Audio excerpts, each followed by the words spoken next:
अपने जीवन का खास आधार चला जा रहा है। उसे उत्तम से उत्तम कार्यों में लगाओ, जिसके लिए तो सावधानी के अलावा और कोई उपाय नहीं है। हम जो कुछ भी कर रहे हैं उसका परिणाम भी हमको ही भोगना पड़ेगा। इस पर गंभीरता से विचार करो। ऐसा विचार मानव ही कर सकता है, वृक्षों और पशु पक्षियों में यह क्षमता नहीं है। अपने स्वार्थ का त्याग करने की योग्यता मनुष्य में ही है। अगर वह दूसरों का हित करने की योग्यता रखता है तो दूसरों की सेवा नहीं करता, तो यह बड़ी भारी गलती है। भगवान को याद करने और दूसरों की सेवा करने का अवसर दूसरी जगह नहीं मिलेगा। वह अवसर चूको नहीं। अगर आप यह कार्य कर लेते हैं तो बहुत बड़ा कार्य कर लिया। समय सार्थक करने वाले को पश्चाताप नहीं करना पड़ता। जो अपना समय व्यर्थ खो देते हैं वह बहुत बड़ा नुकसान करते हैं। जो समय भगवान के चिंतन के लिए है वो भोगों के चिंतन में लगता है।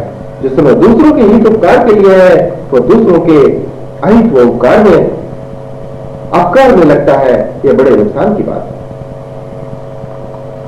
पशु को भी अगर सावधान किया जाए तो वह सावधान हो जाता है। ऊंट को सावधान कर दो तो वह अकड़ता नहीं। गधे को भी बचो कर दो तो वह ठीक चलने लगता है। मनुष्य को तो स्वयं ही सावधान हो जाना चाहिए। मनुष्य में स्वयं सावधान होने की योग्यता है, परंतु वह इस योग्यता का उपयोग नहीं कर रहा है। वह इधर उधर टीवी देख रहा है, तमाशा देख रहा है, उधर यमराज आ रहे हैं, मौत आ रही है। अभी तो समय मिला है वह बर्बाद करने के लिए नहीं मिला है। यह समय अच्छे से अच्छे काम में लगाने के लिए मिला है। दूसरों की सेवा करना, भगवान को याद करना, दो कार्य विशेष रूप से करने चाहिए। एक प्रश्न यह है कि भगवान का नाम लेना या भगवान का कार्य करना, इन दोनों में से क्या अधिक आवश्यक है। लेकिन यह सवाल वैसा ही है जैसे पूछा जाए रोटी खाएं या पानी पिए, दोनों ही आवश्यक है। परमात्मा का नाम भी लो और अपना कार्य भी करो। मन में लगने पर भी नाम जप करो, ऊपर से करने पर भी लाभ होता है। कोई भी क्रिया निरर्थक नहीं जाती। नाम जप करने से प्राणी मात्र का उपकार होता है, क्योंकि शब्द एक स्थान पर नहीं रहता, वह सर्वत्र व्यापी हो जाता है। परमात्मा के निरंतर योग के लिए, नित्य भक्ति के लिए स्वयं की सत्ता में प्रवेश करो। भीतर चेतना की गहराई में डूबते जाना ही पूर्ण भक्ति की साधना है। यही संपूर्ण की सुविधि है। हम सभी साधकों की यही दृढ़ मान्यता है कि यह देह मेरी, यह देह मेरा है। इंद्रियां, मन, बुद्धि सब अपनी ही वस्तु है, परंतु अब यह समझ में आ रहा है कि अपना कुछ भी नहीं है। शरीर पर, इंद्रियों पर, मन बुद्धि पर अपना कुछ भी स्वतंत्र अधिकार नहीं है। शरीर का अवश्य ही जन्म होता है, परंतु जीवन का जन्म नहीं होता। जीवन तो जन्म के पूर्व रहता है और मृत्यु के पश्चात भी रहता है। जीवन का जन्म और मृत्यु कभी नहीं होता। मृत्यु कोई भयानक आकृति नहीं है, प्रकृति संबंध का टूटना ही मृत्यु है। यह देह सदैव मुर्दा है। चेतन सत्ता के योग से यह मुर्दा अकेले चलता रहता है। चेतन का संबंध टूट जाने पर इसे मुर्दे को 4 आदमी ढोते हैं। जिस जीवन का जन्म नहीं होता उसे जान लो और मृत्यु का भय छोड़ दो। देह के संबंध विच्छेद के लिए सावधान रहो और जो कुछ तैयारी करना है कर लो। यह निश्चित नहीं कब संबंध टूट जाए। सतगुरु मारे सब देशा, निरख निज ठोर, राम अकेला रह गया चित न आवे और। प्रेम में ही प्रेमास्पद परमात्मा का नित्य निवास रहता है। प्रेम में गहरे डूबो, ऊपर न तैरते रहो। प्रेम को वस्तु अथवा व्यक्ति में न रहने दो। प्रेम में जो रूप भर जाता है वह हटाने भुलाने पर भी नहीं हटता, नहीं भूलता। समस्त विश्व में एक ही जीवन है, एक का ही यह विश्व है। सर्वात्म भाव है। इसी भाव से सभी के प्रति प्रेम प्रवाहित होता है। आत्मा परमात्मा एक है। तुम ही आत्मा हो तब ध्यान किसका करोगे? ध्यान से जो भी है उसे देखो, कल्पना न करो। ध्यान करने वाला और ध्यान एक ही है।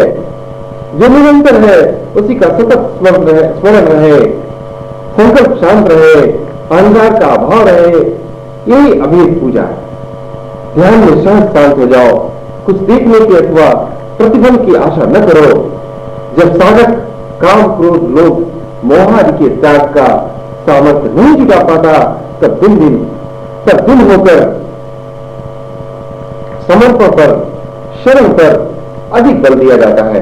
भगवान ने यही समझाया है कि या तो स्वयं करो या शरण में आ जाओ, मुझे करने दो। जीवन की सर्वश्रेष्ठ निधि केवल प्रेम नहीं है। प्रेम में ही आत्मसमर्पण पूर्ण होता है। पूर्ण नम्रता, पूर्ण संयम, पूर्ण विनय, पूर्ण दया तथा करुणा एवं अनुराग भरी भावना, ये सब प्रेम की ही अनुभूतियां है। जीवन में बचाने योग्य है ही क्या? सोच के देखो, जो कुछ मिलता है वह छूटने के लिए ही मिलता है, और जो नित्य मिला है वह कभी छूटता ही नहीं। दूसरा कुछ भी नहीं है। समग्र शक्ति परमात्मा की ही है। एक में अनेक देखना तत्वविदों का ज्ञान है। परमात्मा का दर्शन तभी से आरंभ होता है जब जगत ही परमात्मा में दिखने लगता है। परमात्मा में बुद्धि स्थिर हो जाए, मन शांत हो जाए, अनित्य वस्तुओं से संबंधित प्रेम केवल परमात्मा में हो जाए, यही साधना का परम लक्ष्य है। परमात्मा को यदि पूर्ण, अखंड, अनंत, अनादि मानते हो, तब तो पूर्ण से पृथक हो ही नहीं सकते। बार बार स्मरण करो, बार बार देखो, विचारो तो मैं चेतन हूं, आत्मा हूं, देह आदि जड़ मैं नहीं।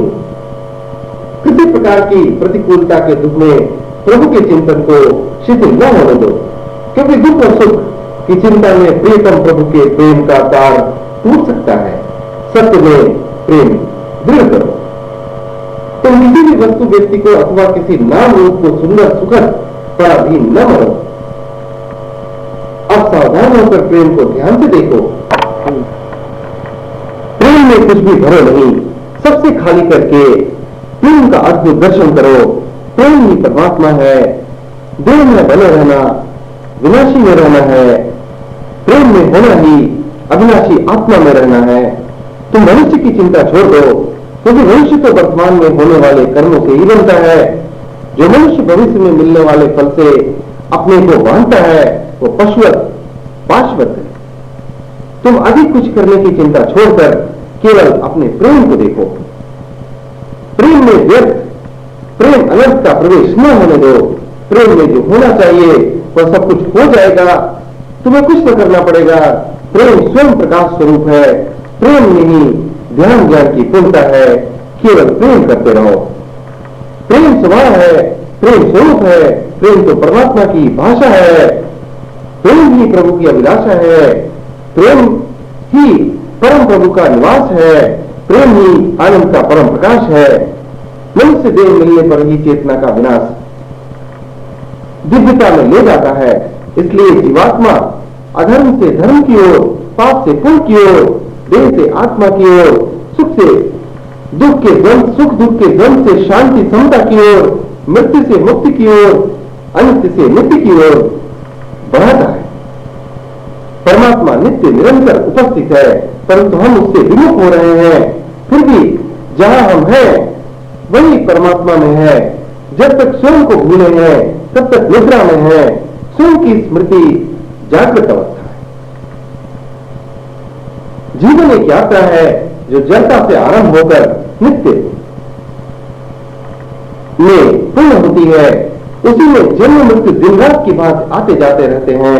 यदि तुम सजग सावधान हो तो अपने भीतर उत्पन्न हुआ क्रोध, लोभ, ईर्ष्या, द्वेष उसी क्षण दिख जाना चाहिए। प्राय दूसरे व्यक्ति का क्रोध तत्काल दिख जाता है, लेकिन अपना नहीं दिखता। इस प्रमाद से पतन होता है। आत्म अज्ञान का ही दूसरा नाम अहंकार है। हम अपने को जब तक नहीं जानते तब तक हम बने रहते हैं। हम अपनी छाया के पीछे भागते रहते हैं, लेकिन जिस प्रकाश के कारण छाया बनती है उसे प्रकाश को नहीं देखते, और जब प्रकाश को देखते हैं तब छाया पीछे हो जाती है। तभी परम विश्राम की उपलब्धि होती है। नवरात्रि में जब सो रहे हैं और दुख सुख के सपने देख रहे हैं तो दिल विचारों की रील चलती रहती है। सपने सोने नहीं देते और विचार भीड़ जागृत नहीं हो, विचार की भीड़ जागृत नहीं होने देती। स्वप्न समाप्त होने पर निद्रा पूर्ण होती है और विचार समाप्त होने पर जागरण पूर्ण होता है। ध्यान योग द्वारा ही स्वप्न और विचारों पर विजय मिलता है। सबके प्रति मंगल कामना तथा निरंतर प्रभु की दया कृपा को स्मरण करते रहने से तुम्हारे भीतर से प्रेम का स्रोत प्रवाहित होगा और जो तुम्हारे भीतर दिव्य गुण प्रकट होंगे उनका प्रभाव दूसरों पर पड़ेगा ही। गुरु ज्ञान में अद्भुत दर्शन होते रहते हैं। हम अहंकार को बहुत कोसते रहते हैं। ज्ञान में देखने से इस अहंकार की उत्पत्ति तथा इसकी वृद्धि स्वयं इसके बंधन की सीमा ही मुक्ति के आनंद का आस्वादन करती है।